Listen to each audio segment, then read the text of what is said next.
Archaeologists recently discovered that a seashell found in Indonesia had intentional carvings that date back 430,000 years, or before humans were even humans. Other carvings of zigzag patterns have been dated to the Paleolithic or Old Stone Age, and they're thought to represent water. These ancient representations of water and natural elements are not only the first landscape art, but the first human form of language or self-expression.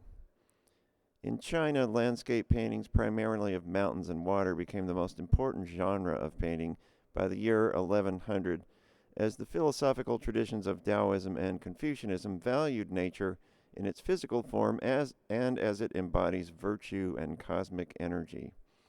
In the West, medieval Christians demanded that art have religious and moral meaning, and paintings of the natural world were suppressed. It wasn't until the 1700s that landscapes began to be accepted, and this period is called Neoclassical because artists attempted to instill their works with the same sense of order and balance that is found in classical Greek art from around 500 BCE. These paintings may look realistic, but they're actually carefully rearranged natural elements designed to have a specific kind of balance and harmony that was thought to be spiritually uplifting. These neoclassical landscapes often featured figures dressed as ancient Greeks or Romans, and emphasized a harmonious relationship between people and nature.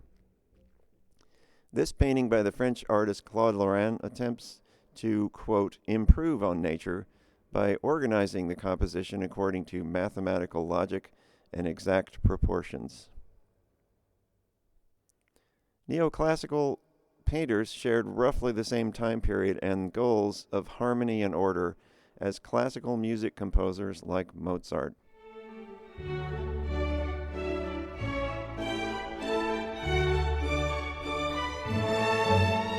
A little later, the Romantic artists rebelled against the order and balance of Neoclassicism and sought to make paintings that were chaotic, dramatic, and often psychologically dark. Romantic artists like the English painter J.M.W. Turner were the original emos, and they loved extreme feeling, like the fear and excitement brought on by extreme weather. To make this painting, Turner had himself strapped to the mast of a ship so that he could experience being tossed around and frozen as the ship sailed through rough seas during a snowstorm. Well, actually, he said he did, but historians studying the shipping records have found that maybe he didn't really do that. Still, if you like the feeling of being overwhelmed and a little scared by storms, dramatic mountains, and crashing waves, you're probably a romantic. This painting by the American Romantic artist Frederick Church isn't as dark as a Turner, but includes steep mountains, rainforests, crashing waterfalls, and a dramatic double rainbow. Romantic painters shared the time period and goal of expressing extreme emotion with romantic composers like Beethoven.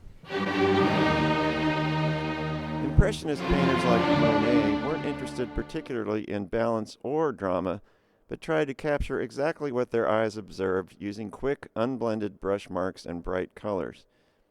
Monet's real goal was to capture the experience of light itself as it entered the eye, and to accomplish this he often painted the same subject multiple times at different times of day in order to capture the changing effects of color in different lighting situations. Monet's later paintings moved closer to pure abstraction as he focused only on the effects of light, reflections, and color on the surface of his famous water lily pond. Modern landscape painters like Wolf Kahn used landscape as a vehicle for the use of extreme color combinations that he hoped would, quote, surprise viewers, but in a pleasant way. Another American painter, Jane Wilson, focused her paintings on views of the sky, which gave her work an abstract quality and a lot of color combinations. Brian Rutenberg is a successful contemporary painter who uses a process of abstraction to arrive at colorful, highly textured paintings. The hyper-realist painter Tula Telfair's works look like photographs, but they're actually highly detailed paintings made up from her imagination.